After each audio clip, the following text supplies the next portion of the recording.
Welcome hobby enthusiasts, I'm Benny here at Minimaltabletop and I'm back at it again, filming and editing, and today there is the Halloween special, which isn't one because I didn't finish it in time.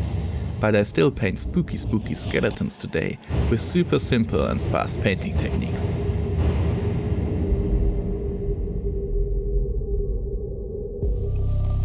First I prime the Necron warrior black, and then from above in the direction where light might hit it with Runelord brass for a first contrast.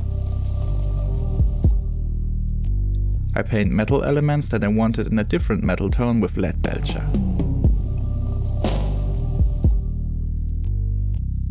And everything that should shimmer with greenish ghostly energy later, I paint with Runefang steel. The autofocus doesn't like the new cutting mat at all, which is why I'll turn it over later.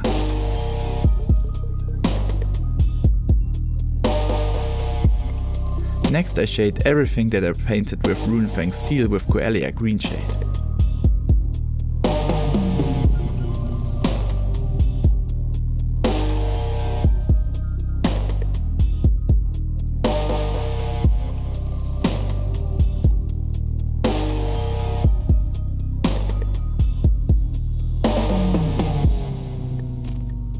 And I shade the rest of the metal with Agrax Earthshade.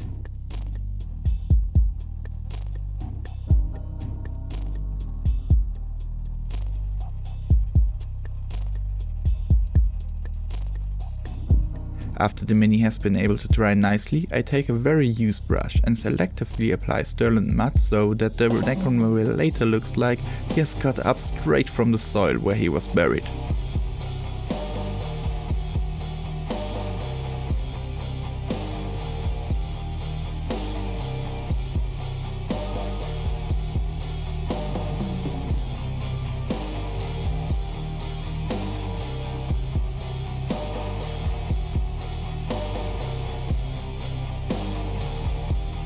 On this occasion I also paint the base. By the way, I painted the stone with storm vermin fur.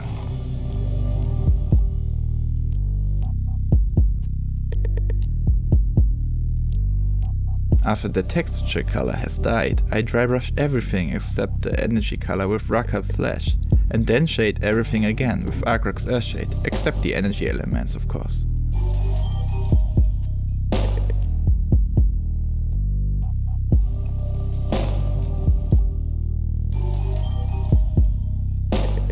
Once dry, the texture is ready for a few tufts of grass, which I carefully glue on with superglue. Finally, I used Nihilakh Oxide to make a few areas look particularly old and oxidized, and bring the colors together better with Agrax Earthshade.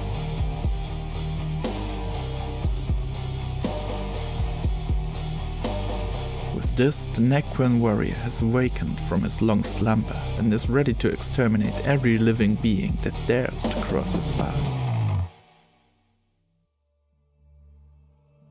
Next up is the skeleton warrior from Cursed City, which I first prime grey and then from above in the direction where light might hit it with Wraithbone primer spray. I paint the bones with skeleton Horde contrast paint. The trick is that I remove the paint with a slightly damp brush wherever too much paint has pooled.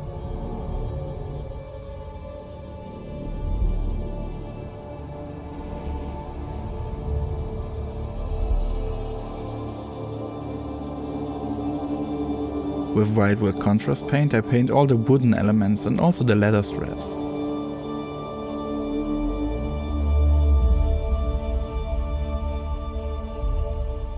I paint the fabric of the clothes generously with Joakero orange.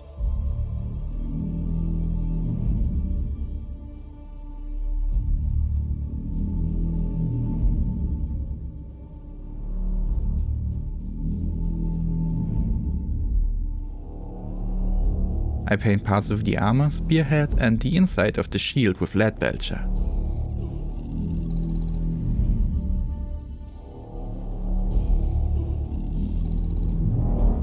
The shield itself gets a good covering layer of Runelord brass.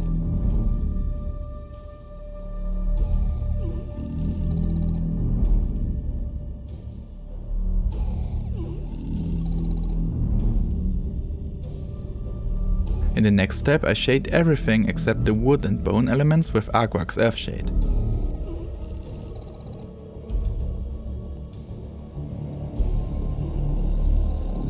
Then I drybrush the metal elements again with Leadbelcher and the shield with Retributor armor.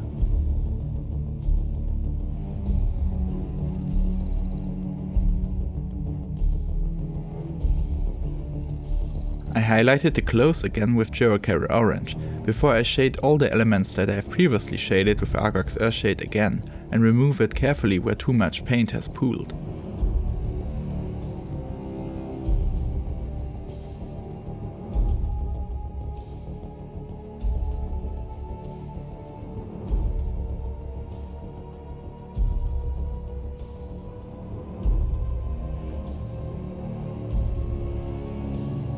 I also paint the eye sockets with Agrax Earthshade, for empty eye sockets that invoke fear.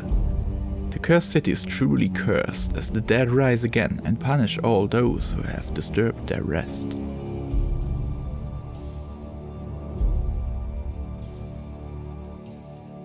I hope you enjoyed the video and were able to take away some tips and painting techniques that you might be able to use yourself in the future. I am happy that I'm able to find the time for hobbying again and making new videos, and I'm super grateful for everyone who has supported and subscribed to me during my absence. With this in mind, see you next time, and remember, keep fighting grey plastic.